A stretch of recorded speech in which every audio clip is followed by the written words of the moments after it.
Hello, मेरा नाम निष्ठा है।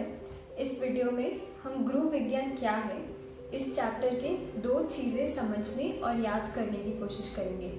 पहला ये कि हम गृह विज्ञान को परिभाषित कैसे करते हैं और दूसरा ये कि गृह विज्ञान के अंदर 5 क्षेत्र आते हैं। ये 5 क्षेत्र क्या है और हम इन्हें कैसे याद रख सकते हैं। तो चलिए शुरू करते हैं। गृह विज्ञान एक बहुआयामी विषय है जो घर वालों की स्वास्थ्य और खुशी दोनों से संबंधित है।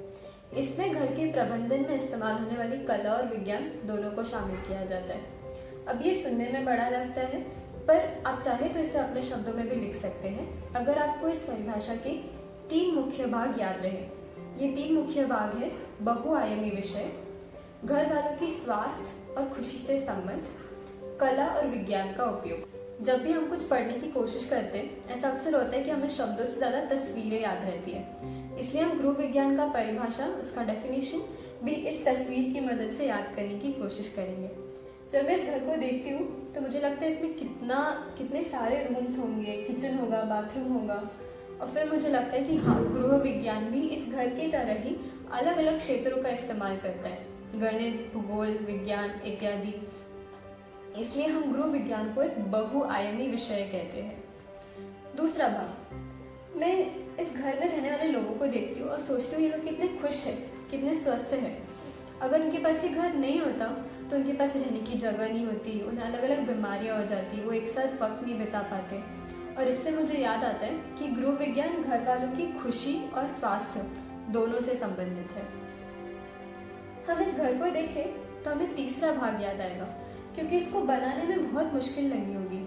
किसी ने इसका डिजाइन बनाया होगा, उन्होंने कला का उपयोग किया होगा, किसी ने देखा होगा कि इसको बनाने के लिए हमारे पास सीमेंट है क्या, मशीन है क्या, उन्होंने विज्ञान का इस्तेमाल किया होगा। जैसे इस घर को बनाने में कला और विज्ञान दोनों का उपयोग हुआ है, उसी तरह इस घर को चलाने में भी कला और विज्ञान दोनों की जरूरत है। और इससे मुझे याद आता है कि गृह विज्ञान के प्रबंधन में कला और विज्ञान दोनों का इस्तेमाल होता है। हो गया 3 भाग: बहुआयामी विषय, घर वालों की स्वास्थ्य और खुशी, कला और विज्ञान। इन तीनों चीजों को याद रखें, मैं आसानी से गृह विज्ञान का डेफिनेशन लिख सकती हूँ। अगली चीज जो हमें याद रखनी है वो ये है कि गृह विज्ञान के 5 मुख्य क्षेत्र क्या है। इसको भी हम एक तस्वीर की मदद से याद रखेंगे, और वो तस्वीर इस लड़की की है। चलो हम मान लेते हैं कि इसका नाम गुरु है। इसके हाथ में एक बहुत ही स्वादिष्ट लाल सेब है। इससे मुझे याद आता है कि गृह विज्ञान का पहला क्षेत्र भोजन और पोषण है। फिर मैं देखती हूँ कि गुरु ने बहुत अच्छे कपड़े पहने, और उससे मुझे याद आता है कि गृह विज्ञान का दूसरा क्षेत्र कपड़ा और वस्त्र विज्ञान है। मैं ये भी देखती हूँ कि गुरु के पास एक बहुत अच्छी बैग है। इसका मतलब शायद स्कूल जाती है, अपने दोस्तों से बातें करती है। और इससे मुझे याद आता है कि गृह विज्ञान का तीसरा क्षेत्र शिक्षा और संप्रेषण है।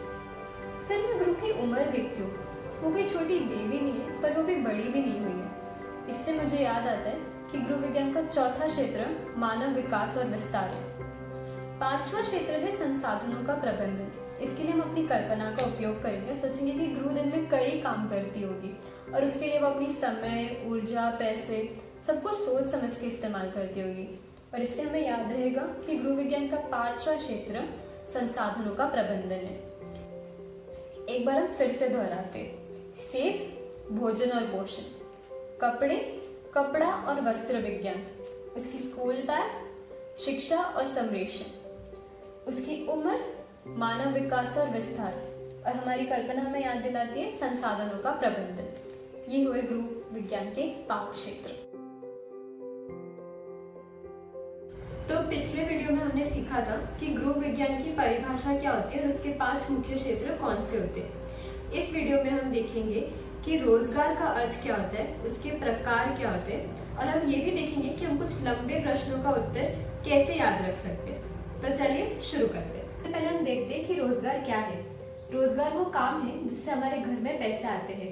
हर कोई या तो कोई ऐसा काम कर रहा है या तो ऐसा कोई काम ढूंढ रहा है जिससे उसकी कमाई होती है। रोजगार 2 प्रकार का होता है: वेतन रोजगार और स्वरोजगार। वेतन रोजगार में हम किसी और के लिए काम करते हैं और बदले में वो हमें पगार देते हैं, वेतन देते हैं।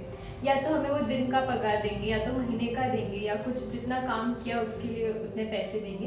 पर वेतन रोजगार में हम किसी और के लिए काम करते हैं। स्वरोजगार में हम खुद के लिए काम करते हैं। अक्सर खुद का कोई व्यापार होना स्वरोजगार होता है। चलिए अब हम कुछ उदाहरण देखते हैं। जैसे कि अगर मैं किसी सुपरमार्केट में काम करती हूँ और वहाँ पे सब्जियाँ बेचती हूँ तो मेरा रोजगार वेतन रोजगार है, क्योंकि मैं किसी और के लिए काम कर रही हूँ। पर अगर मेरा खुद का सब्जी का कोई ठेला है तो फिर वो स्वरोजगार होगा, क्योंकि मैं खुद के लिए काम कर रही हूँ। अगर मैं किसी स्कूल में या किसी कोचिंग क्लास में टीचर की जॉब करती हूँ, टीचर की नौकरी करती हूँ, तो वो वेतन रोजगार है, क्योंकि मैं किसी और के लिए काम कर रही हूँ। पर अगर मैं अपना खुद का कोई ट्यूशन क्लासेस चलाती हूँ या फिर खुद बच्चों को बोलती हूँ कि आओ मेरे पास ट्यूशन करो, वो अपने फीस डायरेक्टली मुझे देते हैं, तो फिर वो स्वरोजगार होगा। अब हम देखते हैं कि इस चैप्टर में ऐसे कौन से सवाल आ सकते हैं जिनके लिए आपको एक लंबा उत्तर लिखना पड़े। ऐसे 2 सवाल हैं। पहला ये कि गृह विज्ञान क्या है और उसके 5 मुख्य क्षेत्र विस्तार से समझाएं, और दूसरा ये कि गृह विज्ञान की प्रासंगिकता क्या है। प्रासंगिकता का मतलब है उसकी रेलेवेंस, इम्पोर्टेंस, उसका महत्व, हम ये विषय क्यों पढ़ रहे हैं। अगर आपको इन दोनों प्रश्नों का एक लंबा उत्तर लिखना है तो आपको सिर्फ 5 मुख्य क्षेत्र याद रखने हैं, जो हमने पिछले वीडियो में याद कर लिए थे। पहले प्रश्न में आप गृह विज्ञान का अर्थ और उसके क्षेत्र समझाने के बाद हर क्षेत्र में कुछ कुछ रोजगार के उदाहरण दे देंगे तो आपका उत्तर बिल्कुल ही परफेक्ट हो जाएगा। दूसरे प्रश्न के लिए यदि आप 5 क्षेत्रों के बारे में 2-2 पंक्तियां लिख दें कि वह क्षेत्र महत्व क्यों है, उसका हमारे रोज के जीवन में क्या इम्पोर्टेंस है, तब आसानी से 10 पंक्ति का उत्तर लिख सकते हैं। इन 2 वीडियोस में गृह विज्ञान क्या है, उसके 5 मुख्य क्षेत्र, रोजगार और रोजगार के प्रकार, हमने इन 4 विषयों के बारे में सीखा। इस चैप्टर में इन 4 विषयों के अलावा भी कुछ छोटे छोटे पॉइंट्स हैं। यदि आप ये चैप्टर एक बार और फिर से पढ़ लें और आपको भेजे गए प्रश्न उत्तर एक बार फिर से रिवाइज कर लें तो आपकी परीक्षा में आप ये पूरे चैप्टर के सारे प्रश्न आसानी से उत्तर कर पाएंगे। Thank you. एक और बात जो मैं बताना भूल गई थी वो ये है कि इस चैप्टर में आपको सवाल पूछा जा सकता है परीक्षा में कि गृह विज्ञान लड़का और लड़की दोनों के लिए जरूरी क्यों है।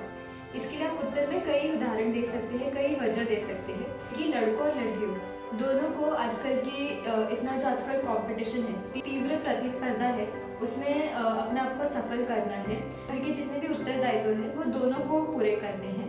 यदि कोई समस्या आ जाएगी, घर में कोई परिवार में कोई समस्या आ जाएगी तो लड़का और लड़की दोनों तरफ की फैमिलीज को मिलकर सॉल्व करनी होगी। गृह विज्ञान में जो रोजगार के भी अलग अलग अवसर है वो लड़के और लड़कियों दोनों के लिए है।